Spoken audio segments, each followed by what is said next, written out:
एक समय की बात है। द्वारका में भगवान श्री कृष्ण अपनी सभा में बैठे हुए थे। उनके पास कई लोग अपनी समस्याएं लेकर आते थे। एक दिन एक गरीब ब्राह्मण भगवान के पास आया और बोला, हे माधव, मैं बहुत गरीब हूं। मेरे पास खाने तक के लिए कुछ नहीं है। कृपया मुझे ऐसा उपाय बताइए जिससे मैं अपनी गरीबी से छुटकारा पा सकूं। श्री कृष्ण मुस्कुराए और बोले, तुम्हारी समस्या का समाधान जरूर होगा, लेकिन पहले मुझे बताओ कि तुम्हारे पास क्या क्या है। ब्राह्मण ने उदास होकर कहा, प्रभु, मेरे पास कुछ भी नहीं है।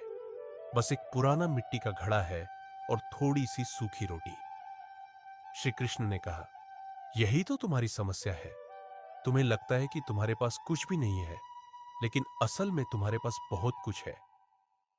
ब्राह्मण थोड़ा चकित होकर बोला, माधव, मैं समझा नहीं।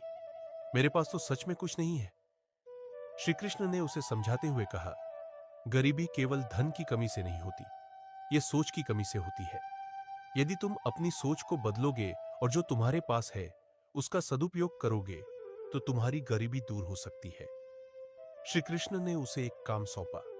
उन्होंने कहा, तुम इस मिट्टी के घड़े को लेकर जाओ और जो भी पानी पियो, उसमें से थोड़ा सा पानी बचाकर एक बगीचे में डाल दो।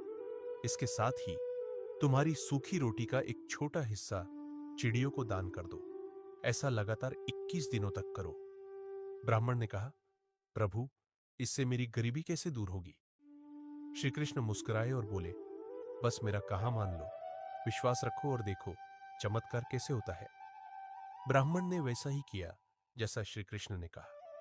हर दिन वह घड़े का थोड़ा पानी एक पौधे को डालता और रोटी का टुकड़ा चिड़ियों को खिलाता। धीरे धीरे वह पौधा बड़ा होने लगा और उसमें फल लगने लगे। उन फलों को बेचकर ब्राह्मण ने कुछ धन कमाया। उसी धन से उसने और पौधे लगाए। कुछ ही समय में उसका बगीचा फलों से भर गया और उसकी आय बढ़ने लगी।